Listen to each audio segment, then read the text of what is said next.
हाँ सर दिख रहा है सर।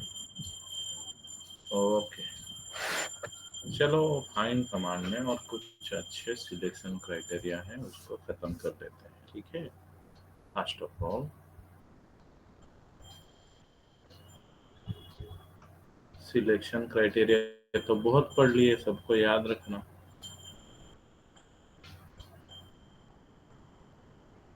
हाँ, यस्टरडे भी कुछ पढ़े।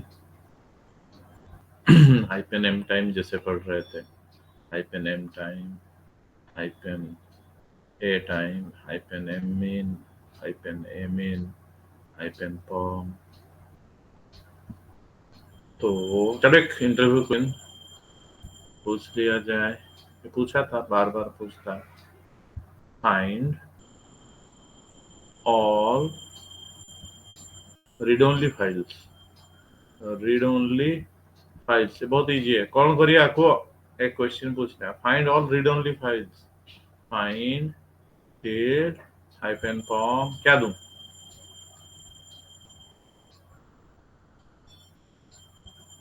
बोलो बे। हाइपन टाइप है फाइलों के लिए, हाइपन फॉर्म 444, इसको बोलते हैं रीड ओनली फाइल्स, याद रख लेना, ठीक है। हाँ तो बोलो। Yes sir. दूसरा, find all blank files. Blank files इसको कैसे करोगे? Find hyphen type F hyphen क्या लिखूंगा बोलो? सर आइकन आइकन रहेगा फॉर्म के बाद। हाइपन ब्लैंक फाइल के लिए क्या करूँ? सिर्फ आइकन रहेगा। अरे ब्लैंक फाइल के लिए कैसे, how you will find blank file? Blank माने कौन है? फाइल रे, फाइल में कोई डेटा नहीं है। डेटा नहीं है, तो आराम से बोलो, पढ़ाया हुआ है। हाँ, एम्प्टी फाइल। कितने बुद्धू होते जा रहे हो। साइज कितना होगा साइज उसका? 0। कितना बोलने के लिए दिमाग घूम रहा है फाइलों के लिए, ठीक है। लेकिन वो लोग क्या करते हैं, एक बेटर तरीका देते हैं। क्या होता है ना, तुम सुनो ध्यान से। जब एक फाइल होता है, देखो मैंने बोला है, फाइल जब नया क्रिएट करते हो, ध्यान से सुनना, फाइल जब नया क्रिएट करते हो, यूजुअली क्या होता है, उसका साइज की क्या, अगर उस फाइल में कुछ डाटा नहीं दोगे तो वो फाइल ऑटोमेटिकली 0 बाइट्स का हो जाएगा। You can create a blank file using normal using touch command, touch. ठीक है। तो आप ब्लैंक फाइल तो बना सकते हो, लेकिन मैंने बोला था तुम जब भी एक डायरेक्टरी बनाओगे, उसके अंदर छिप के 2 एंट्री तो आ जाते हैं, डॉट डबल डॉट, याद आए? चाहो ना चाहो। कैसा लगा? तुम जब भी कोई डायरेक्टरी बनाते हो, फाइल का तो तुम्हारा हाथ में है, कोई डाटा दो या नहीं दो, लेकिन डायरेक्टरी जब भी तुम बनाओगे, तुम उसके अंदर कुछ क्रिएट करो या ना करो, ये डबल डॉट एंड डॉट बन जाते हैं या नहीं है आज हिडन फाइल्स? यस सर, उसका नाम आएगा और उसके पेरेंट का नाम आ जाएगा। हाँ, तो ये 2 एंट्री तो हो जाता है। तो आप कभी भी एक डायरेक्टरी को तो एम्प्टी, कंप्लीटली एम्प्टी बना नहीं पाओगे, क्योंकि बाय डिफॉल्ट उसके अंदर 2 एंट्री तो आ ही जाते हैं। तो क्या होता है ना, बहुत ऑपरेटिंग सिस्टम में जब भी आप कोई डायरेक्टरी भी बनाओगे, वो बाय डिफॉल्ट ब्लॉक ले लेता है। कितना ले लेता है रे जगह? 1 ब्लॉक। ब्लॉक। तुम समझ पा रहे हो या मैं? क्योंकि उसके अंदर तो मिनिमम 2 एंट्री चाहिए होते हैं ना। जब भी तुम कोई डायरेक्टरी बनाओगे, लेकिन ये सेंट ओएस ऐसा करता नहीं। जो देखो अभी मैं सेंट ओएस में एक डायरेक्टरी बना रहा हूँ।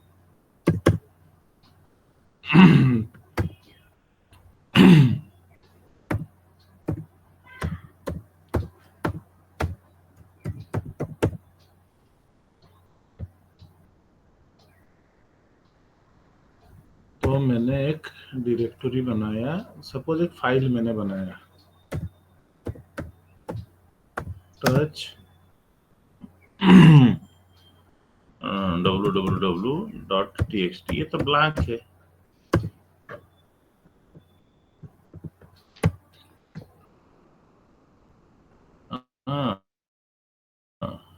ls-l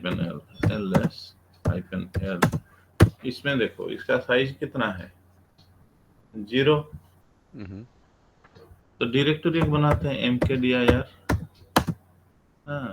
के ये बन गया। इसका साइज हम देखते हैं ls-ld, तो ये सेंट ओएस उसको 0 दिखा देता है, ठीक है। के ये नहीं, तो इसका है कितना बाइट रे बाबा, 6 बाइट। 6 बाइट। क्यों? वो डॉट एंड डबल डॉट के लिए, किसके लिए? क्योंकि Dot and ये double तो dot। हमारे लिए तो ब्लैंक है, हमारे लिए तो ब्लैंक है। क्योंकि हम तो उसके अंदर कुछ रखे ही नहीं। अभी तुरंत आपके सामने मैंने बनाया, ये तो ब्लैंक डायरेक्टरी होना चाहिए, लेकिन फिर भी साइज ले लिया कितना, 6 बाइट। लिया या नहीं लिया? Yes sir. क्यों? वो डॉट एंड डबल डॉट उसके अंदर बन जाते हैं। हम जब भी कोई नया डायरेक्टरी बनाते हैं उसके अंदर छिप के क्या बन जाता है, देखो हम तो कुछ नहीं बनाए, ls-a के ये देखो डॉट एंड डबल डॉट बन गए, ये दोनों मिलके कितने बाइट ले लिए, 6 बाइट। तो अब मुझे कोई पूछा एक ब्लैंक डायरेक्टरी को कैसे करोगे, तो ये तो काम नहीं आएगा। Find type D size equal to 0, ये काम आएगा क्या? No sir. ब्लैंक मतलब क्या, उस डायरेक्टरी में आपने कुछ नहीं किया। डॉट डबल डॉट के बारे में आप सोचो मत। एक नॉर्मल यूजर के लिए ब्लैंक डायरेक्टरी का मतलब क्या है, जिसके अंदर कुछ भी नहीं हमने है। बनाया नहीं है। हमने नहीं बनाया तो क्या हुआ, डॉट डबल डॉट तो है, ठीक, ये किसी को पता नहीं है। तो लेकिन हम अगर ब्लैंक डायरेक्टरी नॉर्मल यूजर के लिए क्या होता है, उसके अंदर कुछ नहीं है, तो ब्लैंक आपको सवाल आ सकता है how to print all blank directories और एम्प्टी डायरेक्टरीज, तो ये टेक्निक काम आएगा क्या? हम्म, तो उन्होंने उसीलिए बोला रे, और एक हमें सिलेक्शन क्राइटेरिया दी जाती है for blank files and directories, याद रखो उसको। नेक्स्ट सिलेक्शन क्राइटेरिया है -ft, EMPTY, एम्प्टी डायरेक्ट। ये फाइल के लिए भी काम करता है, डायरेक्टरी के लिए भी। तो फाइल के लिए हम दो तरीका यूज कर सकते हैं, फाइल के लिए दो तरीके हो सकते हैं। एम्प्टी फाइल के लिए हम साइज में भी जा सकते हैं, क्योंकि वहां तो साइज 0 हो ही जाता है। एम्प्टी फाइल के लिए हम लिख सकते हैं find tilde hyphen type hyphen size 0, ये नॉर्मल मेथड है। और डायरेक्ट हम कर सकते हैं find tilde hyphen type hyphen empty. देखा, ये ऑथेंटिक मेथड है। कौन सा? एम्प्टी वाला। ये भी काम आ जाता है, बट डायरेक्टरी के लिए कंपलसरी क्या लिखना पड़ेगा, फाइंड हाइपेन टाइप डी। यहाँ तो साइज लिख नहीं पाएंगे, क्या लिखेंगे, हाइपेन एम्प्टी। हाँ ये है। तो अगर आपको कोई ब्लैंक फाइल पूछे तो ये ब्लैंक फाइल और ब्लैंक डायरेक्टरी के लिए हाइपेन एम्प्टी प्रेफरेबल है, और ब्लैंक फाइल के लिए आप साइज 0 भी यूज कर सकते हो, जो कि आप डायरेक्टरी के लिए यूज कर नहीं पाओगे। कैसा लगा? So another selection criteria is hyphen empty. चलो ब्लैंक फाइल के लिए देखते हैं। Find tilde hyphen type hyphen empty. Action दे देते हैं -ls। ये देखो जितने फाइल है सबका साइज क्या है, यहाँ देखो ये 0 है। साइज 0। हाँ ये भी इसमें size, files and directories mixed है सर। नहीं नहीं मैंने टाइप एफ डाला है बे। हाँ, टाइप एफ तो फिर किसके लिए हमने ढूंढा है, फाइल्स के लिए, तो डायरेक्टरी के लिए ढूंढ लेंगे टाइप डी। Type D. ये सब ब्लैंक डायरेक्टरीज है। हाँ नहीं, ब्लैंक डायरेक्टरीज के साइज तो 6 ही आएगा ना, हाँ क्योंकि डॉट साइज। डबल डॉट के लिए तो ले लिया। हाँ लेकिन ब्लैंक डायरेक्टरीज हमारे हिसाब से कौन है, जिसके अंदर डॉट डबल डॉट हो लेकिन और कुछ ना हो।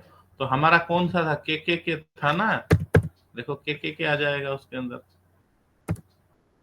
जहां भी जाओ के तो रहेगा। नहीं तो इसमें एक किसी को एक्सपेरिमेंट करके देख लो ब्लैंक डायरेक्टरी है ना, एबीसी कौन सा का चेक करते हैं, बोलो। dir10 को करेंगे,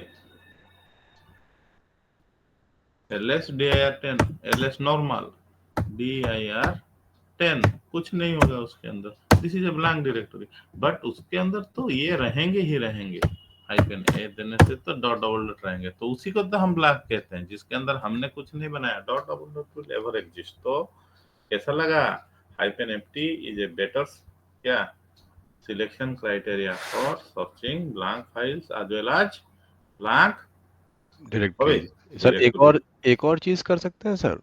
हाँ sir for example find till hyphen type D, फिर उसके बाद हाइफन साइज 6। नहीं नहीं नहीं नहीं, वो पूरा एग्जैक्ट तुम इस ऑपरेटिंग सिस्टम में साइज 6 बाइट ले लिया ना, किसी दूसरे जगह में डॉट एंड डबल डॉट के लिए ज्यादा ले सकता है। ठीक है, हम ओके यूनिवर्सल पढ़ेंगे, हम सेंट वेस तो बेस बना के तो नहीं पढ़ सकते हैं। ठीक, उन्होंने तो उसी लिए क्या दे दिया हमें, हाइपन एम्प्टी। ओके। ठीक है ना श्यामल बाबू, बुझिल। Now, next selection criteria. We can search files by their total number of hard links. Suppose मुझे उन फाइलों को ढूंढना है जिनका 6 हार्ड लिंक है। Next selection criteria, hyphen links, छोटे छोटे हैं बढ़िया है, हाइपन लिंक्स एन, एन मतलब कोई संख्या।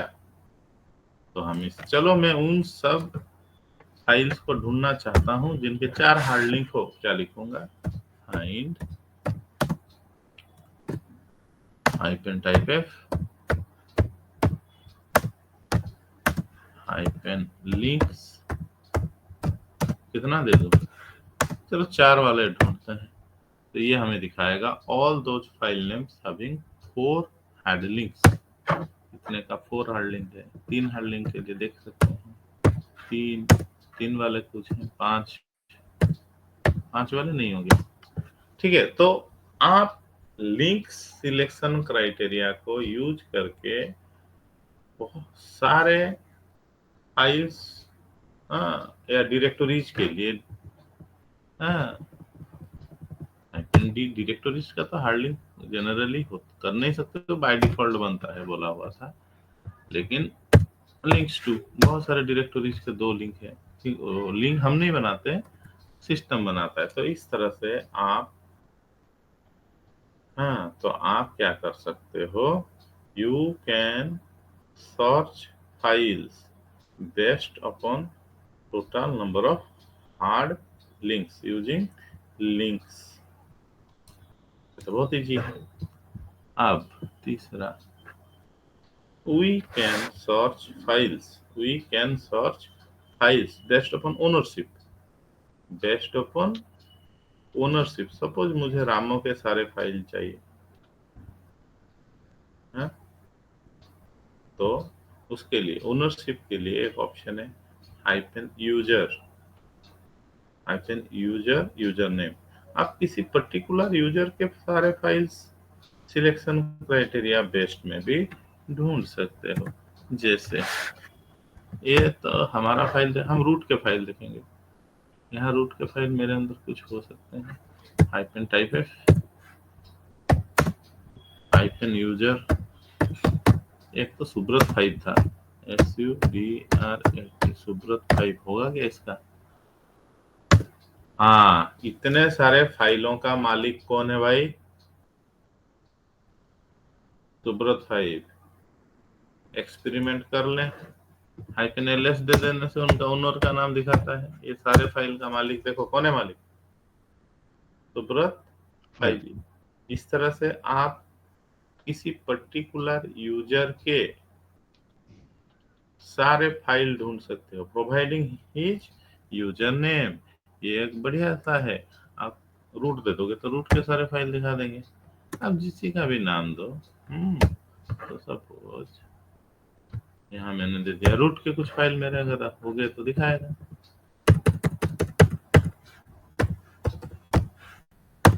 रूट नहीं, मेरा होम डायरेक्टरी में तो रूट का नहीं है, तो सुब्रत 5 का देखते हैं। सपोज ग्रुप नेक्स्ट है, you can search files of a particular group, group suppose Mumbai. हम we are searching files based upon a particular group. देखो इतने सारे फाइल्स मुंबई ग्रुप के हैं, ठीक है। यहाँ संतोष का भी कुछ फाइल है मुंबई ग्रुप में, सुब्रत 5। सो और दो सिलेक्शन क्राइटेरिया हमने ऐड कर दिया। एक है -user, user name, -group, group name. याद रखते रहना ये सिलेक्शन क्राइटेरियाज। अब और एक बढ़िया सा सिलेक्शन क्राइटेरिया देखते हैं, -न्यूअर, न्यूअर, NEWER। न्यूअर का मतलब कंपैरेटिवली न्यू, कंपैरेटिवली न्यू। कमल बाबू अच्छा ना नहीं हो जो पैंट आउ सार्ट पिंधिछु ता भितर नुआटा किए कंपैरेटिवली को नयका दिन किंतु। अच्छा सो देखो, तो हम एक क्या करेंगे, एक फाइल को पकड़ लेंगे। -न्यूअर के लिए बढ़िया सा है, ध्यान दो। सपोज मैं एक फाइल को दे दिया abc.txt। सपोज उसका लास्ट मॉडिफिकेशन टाइम है 17 अक्टूबर। तो हम क्या करेंगे, इसके बाद का, इससे नए वाले जो मॉडिफिकेशन टाइम है वो सारे फाइल को ढूंढ सकते हैं। तो इसका न्यूअर का मतलब होता है एक रेफरेंस देंगे एक पर्टिकुलर फाइल का, उससे नए, मतलब उसके बाद जो मॉडिफाई हुए हैं। यूनिक्स में जो फाइल जितने रिसेंटली मॉडिफाइड हुए हैं वो उतना नया फाइल है। तो अगर हम इस तरह से लिखेंगे फाइंड होम डायरेक्टरी तो जनरली दे रहे हैं, यहाँ कोई भी डायरेक्टरी दे सकते हैं। हाइपेन टाइप है -न्यूअर, यहाँ एक फाइल का नाम दे दो, सपोज abc.txt। सिस्टम क्या करेगा, इसका मॉडिफिकेशन टाइम को ढूंढेगा और उसके बाद जितने सारे फाइल्स मॉडिफाइड हुए हैं, मतलब न्यू फाइल्स, उनको दिखा देगा। तो -न्यूअर के साथ हम एक फाइल को आज रेफरेंस देते हैं और उस फाइल के मॉडिफिकेशन के बाद जितने फाइल मॉडिफाइड हुए हैं उनको दिखा देता है, ठीक है। चलो देख लेते हैं। सपोज ls-l, यहाँ एक फाइल ढूंढ लेते हैं। हाँ, अक्टूबर 8 में एक फाइल मॉडिफाई हुआ है जिसका नाम है x.txt, ठीक है। हम इसको रेफरेंस पॉइंट ले लेते हैं। Find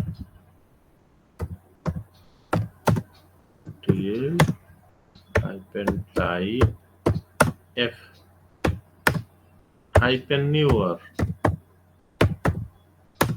x.txt। उसका मतलब हुआ हमें जितने सारे फाइल दिखाएगा सबका मॉडिफिकेशन टाइम अक्टूबर 8 के बाद ही होगा या उस टाइम के बाद ही होगा, चेक कर लो।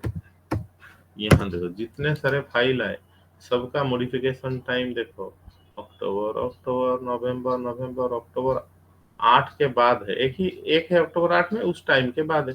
ठीक है, कैसा लगा? Yes So sir. we can search files based upon modification time of another file. ये होता है सिलेक्शन क्राइटेरिया न्यूअर। सर मेरा एक क्वेश्चन है इस पे। हाँ, अब जैसे आपने टाइप एफ और टाइप डी दिखाया, ठीक है, type D is for directories and type F और कोई भी तरह की फाइल हो हम लोगों फाइल। की, चाहे टीएक्सटी चाहे स्क्रिप्ट, शेल स्क्रिप्ट। हाँ, तो इसी तरह फॉर एग्जांपल हमारे पास पाइप फाइल्स भी होती हैं, हाँ, कौन हमारे से? पास शेल स्क्रिप्ट्स भी होती हैं। अब उनको अगर स्पेसिफिकली खोजना हो तो कोई है हमारे पास टाइप एफ टाइप डी की तरह? नहीं नहीं नहीं नहीं, बिल्कुल नहीं। सेल्स देखो, तुम्हारे लिए एक सेल स्क्रिप्ट है, यूनिक्स के लिए वो एक टेक्स्ट फाइल है। तो तुम सेल स्क्रिप्ट को सेल स्क्रिप्ट बनाने के लिए तुम अगर पहले से सतर्क रहे होगे तो सारे सेल स्क्रिप्ट्स को अगर डॉट sh एक्सटेंशन दे दिए हम्म। तो हम यहाँ एक्स्ट्रा जोड़ सकते हैं। देखो, अगर तुम्हारा चालाकी पे डिपेंड करता है, यहाँ हम एक्स्ट्रा सिलेक्शन क्राइटेरिया दे सकते हैं। हाइपेन नेम डबल कोट में एस्ट्रिक डॉट sh। एसएच। तो ये चालाकी कर सकते हो। अगर आप विद्वान होके अपने सारे सेल स्क्रिप्ट्स के नाम डॉट sh एक्सटेंशन दिए रहोगे, यूनिक्स के लिए वो साधारण फाइल है, सारे उसी लिए हम जब भी कोई सेल स्क्रिप्ट बनाते हैं उसको डॉट sh एक्सटेंशन डर के मारे दे देते हैं, क्योंकि यूनिक्स उनको समझता नहीं है। नहीं है।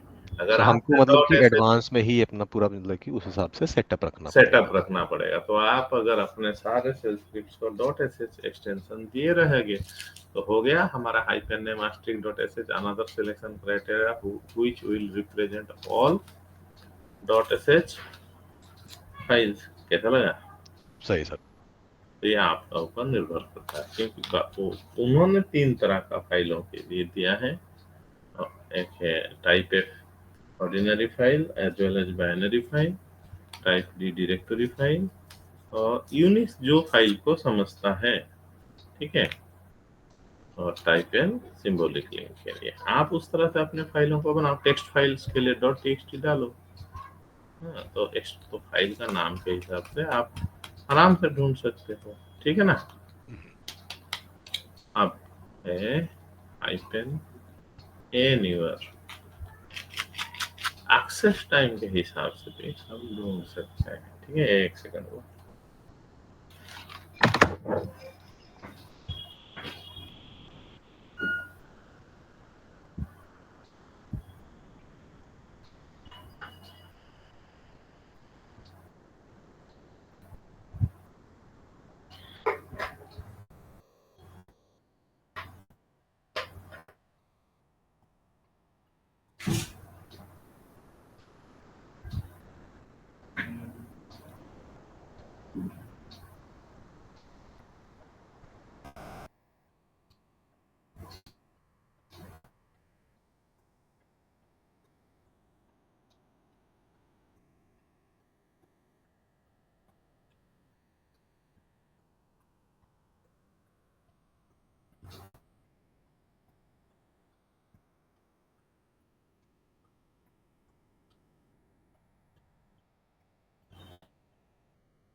हाँ, तो ये न्यूअर बाय डिफॉल्ट काम करता है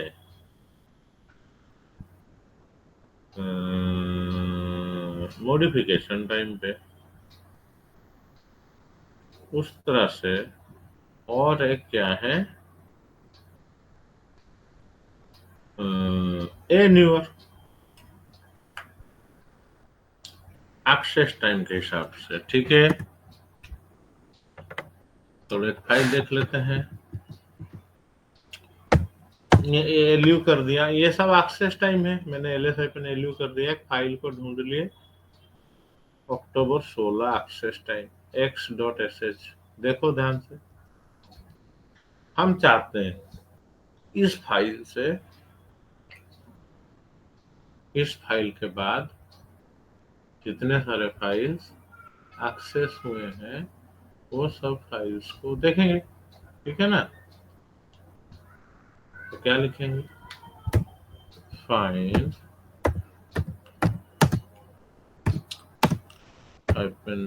टाइप f ए न्यूअर, एक्सेस टाइम के हिसाब से न्यूअर x.sh इसका था कितना, अक्टूबर 16 करीबन था ना, क्या था रे, क्या था यार ଅକ୍ଟୋବର 16 ଥିଲା। हाँ ଅକ୍ଟୋବର 16 ଥିଲା। अक्टूबर 16। तो बाकी देखो ये सारे अक्टूबर 16 के बाद हैं, कैसा लगा। सो यू कैन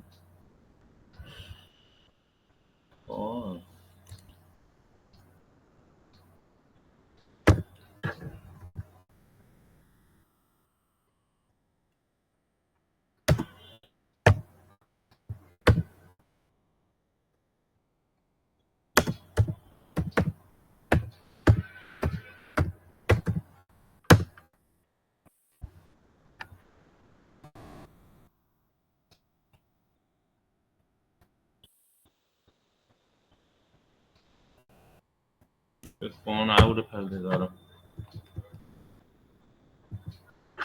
এটা আউট রিসেন্ট ফাইল দেখতে হবে,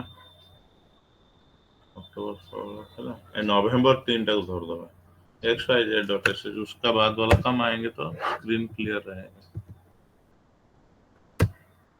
गाना कौन बे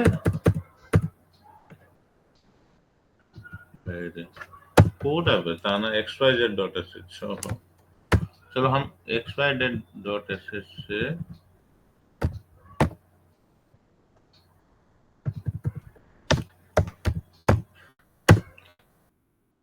नवंबर 3 रू आओ के ना न्यू ईयर या न्यू ऑप्शन दे दो।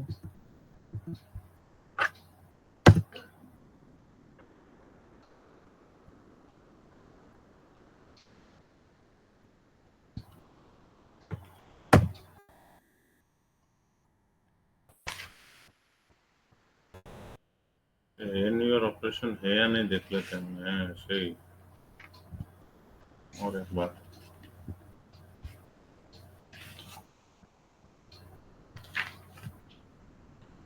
test.sh को अगस्त 25 ରୁ ଯୋଉଟା ସେଇଟା हैंग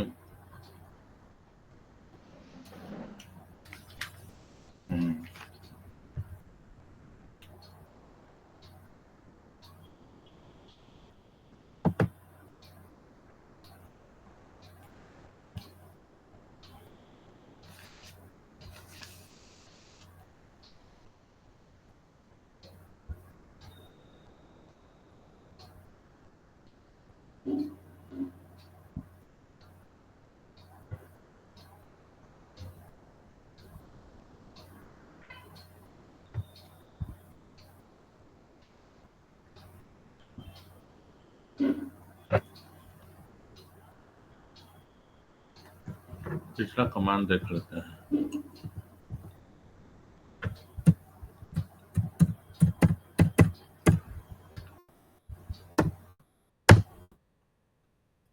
अक्टूबर 16 के बाद सारे फाइल हैं, एडमिन टेंशन लगा रहा।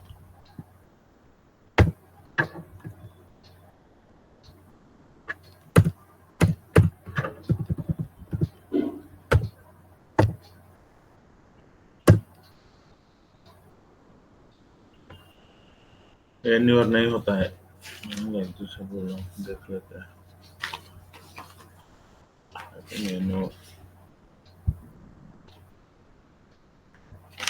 एक सेकंड रुको,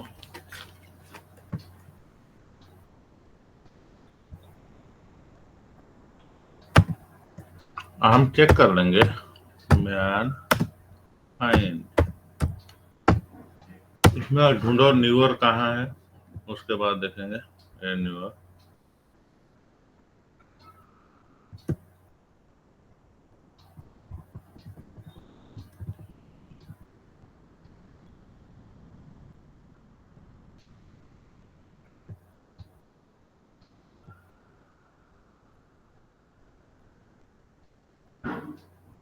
ए न्यूअर तो है इधर, देखो कौन मेरा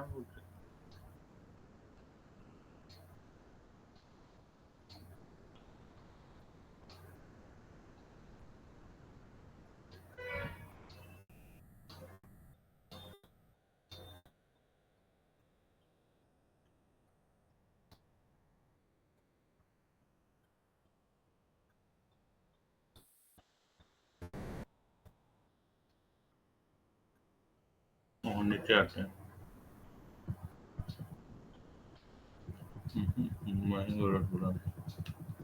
ओनली न्यूअर का पढ़ते हैं।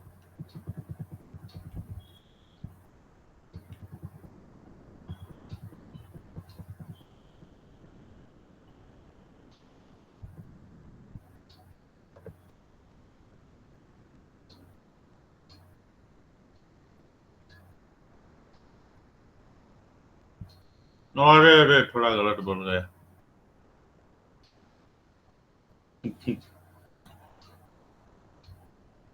अरे ये न्यूअर काम का नहीं है, न्यूअर काम का है। सपोज एक फाइल है, उसका मॉडिफिकेशन टाइम फिक्स्ड है। मॉडिफिकेशन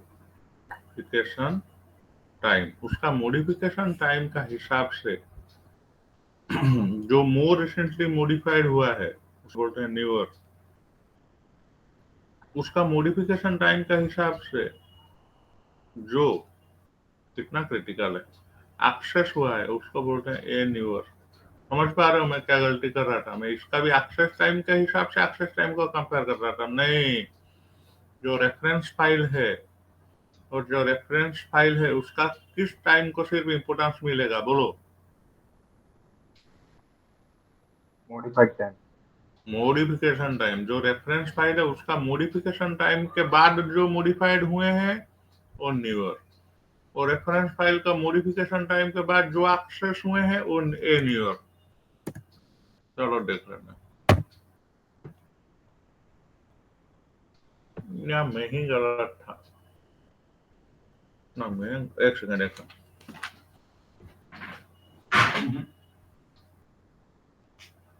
नहीं ऐसा नहीं है, उल्टा कर रहा था ना ना।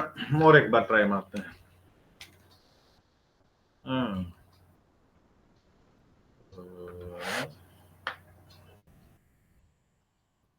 चलो एक फाइल को पकड़ लेते हैं, ls-l। ये फाइल है, यहां से हमने एक फाइल को पकड़ा, नवंबर 4, www.txt। मुझे बताओ www.txt का लास्ट मॉडिफिकेशन टाइम कब है? नवंबर 4। चलो इसको रेफरेंस देंगे, याद रखो। अब हम देखते हैं ls-lu। अब नवंबर 4 के बाद जो सब है उसका नाम बताओ।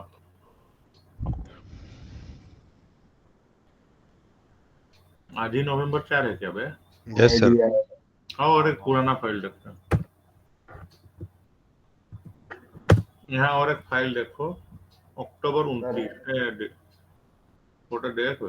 test.sh अक्टूबर 17 जोड़े ऊपर एच से एटा डॉट टेप.txt अक्टूबर 23, ये रेफरेंस है, ये मॉडिफिकेशन टाइम रेफरेंस है। ls-lu ये वाले सब आ जाएंगे। तो हम देते हैं एक्सेस टाइम के हिसाब से न्यूअर। टेप डॉट क्या नाम था उसका? temp.txt। इतने सारे फाइल हैं, इसमें से किसी को चेक कर दो, किसी का भी एक्सेस टाइम किसको चेक करेंगे बताओ? prime.sh।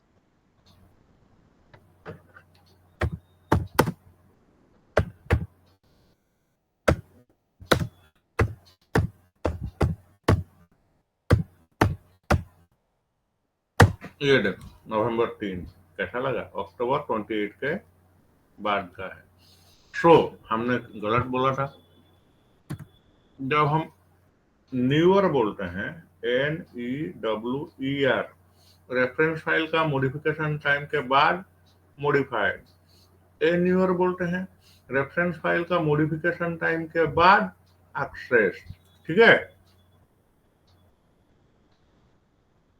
हाँ सर। हाँ टाटा को भी और सारो। हाँ सर। Yes sir. चलो देखते हैं।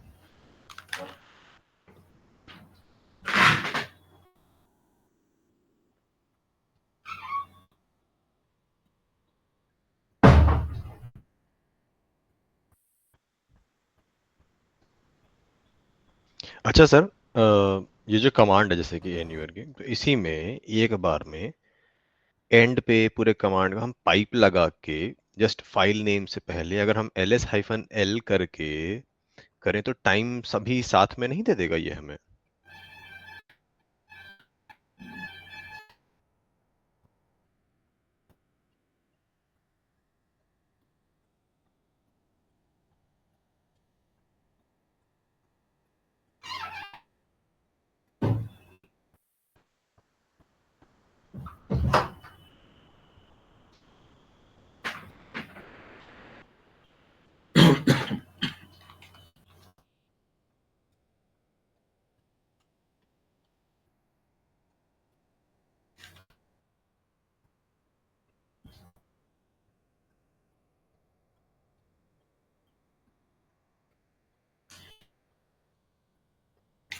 हाँ तो देखो, अभी तक हम फाइलों को उनका टाइम स्टैम्प का हिसाब से कितना तरीके से ढूंढ पा रहे हैं।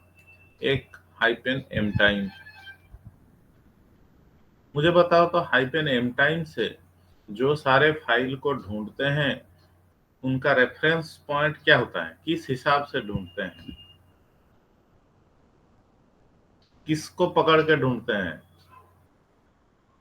सर एक बिन देते मॉडिफिकेशन। हैं मतलब।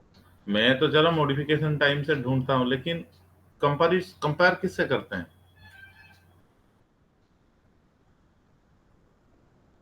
तो हम मैं लोग बोला फाइल। मैं बोला हाइपेन एम टाइम -7, उसका मतलब क्या हुआ? बोलो। मतलब अच्छा, -7 मतलब विद इन 7 डेज जो फाइल क्रिएट हुई है विद शायद। इन कहाँ से? मतलब अभी लास्ट 7 डेज में जो फाइल, हाँ तो रेफरेंस पॉइंट क्या बना? तो ये लास्ट 7 डेज मतलब रेफरेंस पॉइंट ये 7 डेज हुआ हमारा। रेफरेंस किस हिसाब से? 7 डेज। टुडे टुडे क्या? हाँ, टुडे। टुडे मतलब आज के जस्ट अभी इसी सेकंड से जिस हाँ समय इसी को। मोमेंट से। हाँ। तो तो करंट मोमेंट से रेफरेंस करके आप किससे ढूंढते थे? M time, M mean, A time, A mean. Reference point क्या था? करंट टाइम, करंट मोमेंट से। अगर hyphen newer, hyphen A newer, वहां रेफरेंस पॉइंट क्या है? बोलो। दूसरा एक फाइल का क्या? Modification time. Modification time. तो हम ये तो दो तरीके देख लिए, करंट टाइम के हिसाब से भी फाइलों को ढूंढ दिए, तो दूसरे फाइल के क्या, मॉडिफिकेशन टाइम हिसाब से फाइल को भी ढूंढ लिए। मैं बोला नहीं नहीं, मुझे ये नहीं चाहिए। मैं एक्चुअल टाइम क्या, एक्चुअल टाइम के हिसाब से ढूंढ के दिखा, ये जरूरी है। मैं बोला छोड़ यार, अक्टूबर 6 के बाद, अक्टूबर 6 शाम 5:25 के बाद जो फाइल मॉडिफाई हुए हैं उनको दिखा। ये क्या गलत है क्या? इस हम रेफरेंस अगर दे रहे हैं तो एक मोमेंट ऑफ टाइम को भी दे सकते हैं ना? ऐसा सवाल नहीं बन सकता है क्या? बन सकता है सर। हाँ, हाँ, हाँ। ये सबसे ज्यादा बनता है। छोड़, आज जो भी हो, कल जो भी हो, दूसरे फाइल छोड़। तू मुझे वो सारे फाइल लिखा जो अक्टूबर 6 के बाद अक्टूबर 6 पर्टिकुलर टाइम के बाद मॉडिफाई हुए हैं, ये सबसे जरूरी है। ये जरूरी नहीं है क्या गिरी बाबू? हाँ सर, हाँ सर, जरूर है। एक पर्टिकुलर मोमेंट ऑफ टाइम को हम पकड़ना जरूरी है। तो चलो उसके लिए बहुत सुंदर ऑप्शन है, हाइपेन न्यूअर एम्प्टी। इसको याद रखना, हाइपेन ये बहुत काम का है। NEWER newer empty.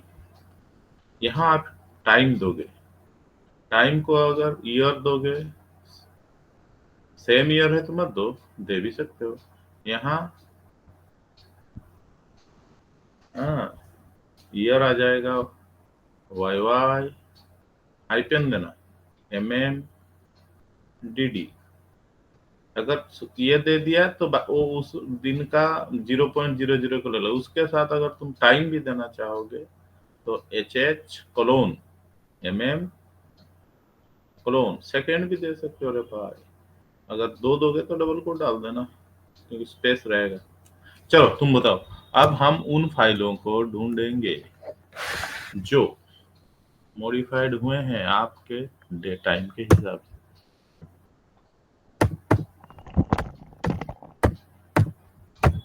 ये मोर रिसेंट एडिशन है।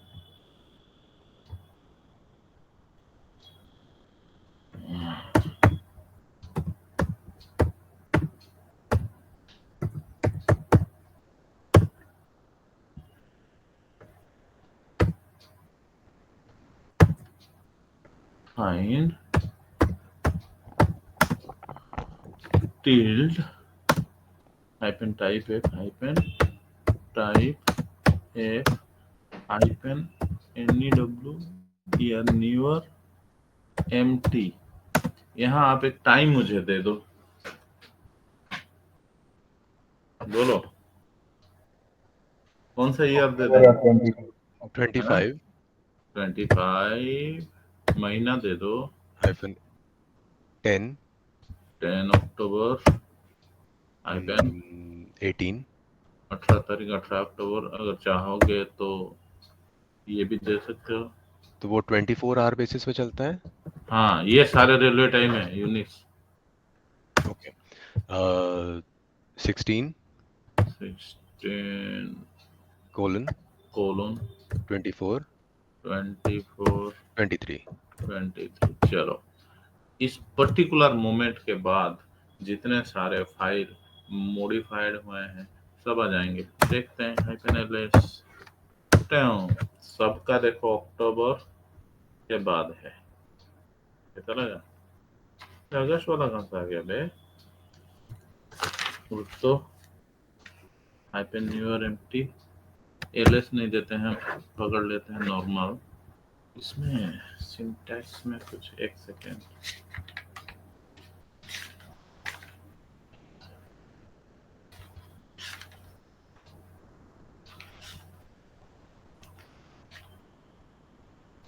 सॉरी 4 वाला दे दो, ईयर ओ 4 लेता है 2025 2025।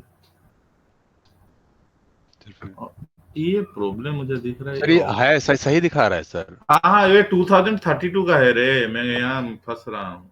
वो याद है आपने 2032 की अपने फाइल हाँ हाँ क्रिएट हाँ, की मैं ये थी। अगस्त को सिर्फ देख के डर जा रहा था। ये 2032 है, ठीक है। सो ये अगस्त से क्या है, 2032 वाला है। तो इस तरह से हम एक पर्टिकुलर मोमेंट ऑफ टाइम देके भी ढूंढ सकते हैं। तो यहाँ मेरा एक सवाल है, अगर हम इसको निकाल देंगे तो वो तो 0000 से हाँ स्टार्ट हो रात के जाएगा। 12 बजे के बाद दिखाएगा। तो चलो मैं सेकंड नहीं बोल रहा हूँ, तुम्हें थोड़ा इजी कर रहा हूँ। क्वेश्चन पूछा था मुझे, पूछा गया था इंटरव्यू में कि मुझे सितंबर 25 से अक्टूबर 18 तक जो फाइल मॉडिफाई हुए हैं, टाइम में इंटेंशनली नहीं दे रहा हूँ, छोड़ो, मुझे इतना ही बता। 2025 सितंबर 25 से अक्टूबर 18 के अंदर जो मॉडिफाइड हुए हैं उन फाइलों को देखना है। कैसे करोगे? जो बोलेगा वेरी गुड। समझ पा रहे हो? इसको तो हम लिख देंगे सो सितंबर फाइंड 2025 से अक्टूबर 18 2025 हाँ find till type type F f hyphen newer empty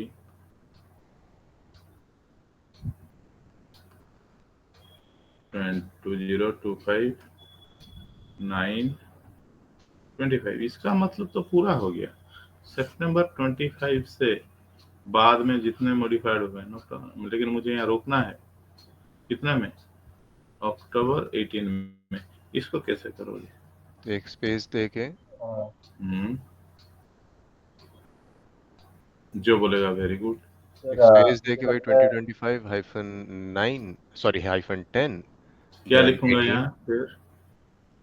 sir मुझे लगता है कि जो सितंबर है उसके पहले एक माइनस माइनस लगाना पड़ेगा। न्यू ईयर एम्प्टी फिर से तो नहीं लगाना पड़ेगा सर। तुम जब भी एक डेट दोगे तो तुम देखो न्यूअर एमटी भी लगाओगे तो उसका मतलब क्या होगा? फिर हाइपेन न्यूअर एमटी। अगर तुम दे दिया 2025 -10 10 18, उसका मतलब क्या?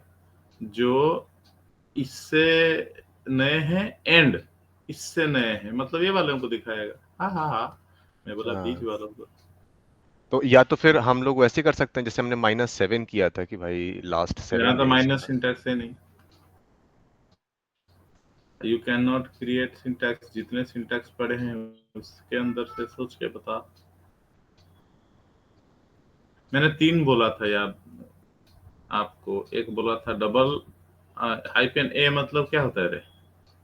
एंड हाइपेन ओ का मतलब क्या बोला था? और बैंक का मतलब क्या बोला था? नॉट यहाँ एक बैंक जोड़ देंगे। इसके बाद मॉडिफाई हुआ है, लेकिन इसके बाद मॉडिफाई नहीं हुआ। नहीं हुआ। कैसा लगा? मतलब बढ़िया है। इसके बाद लेकिन इसके बाद नहीं, तो बीच वाले। ठीक है, तो यहाँ आप बैंक डालो। तो हमने डाल दिया, यहाँ डाल दिया एक बैंक। उससे पहले डाल दिया hyphen newer empty hyphen 2025 hyphen 9 hyphen 25। इसका मतलब समझो। इसका मतलब कि बाबू वो फाइलों को देखना चाहता हूँ जो 25 सितंबर के बाद मॉडिफाई हुए हैं, लेकिन अक्टूबर 18 के बाद मॉडिफाई नहीं हुए। नहीं हुए। ये आगे इतने सारे फाइल, किसी को भी पकड़ लो। किसको पकड़ूं बोलो? अबे बोलो किसी को एक को। डॉट हिस्ट्री हाँ डॉट हिस्ट्री हाँ, इसको देख लो। ls hyphen L ls hyphen L dot history. देखो उसका होगा सितंबर 25 से अक्टूबर 18 के अंदर। उसका है अक्टूबर 14। ठीक है, in this way you can search files modified after a particular date or modified within a range of time।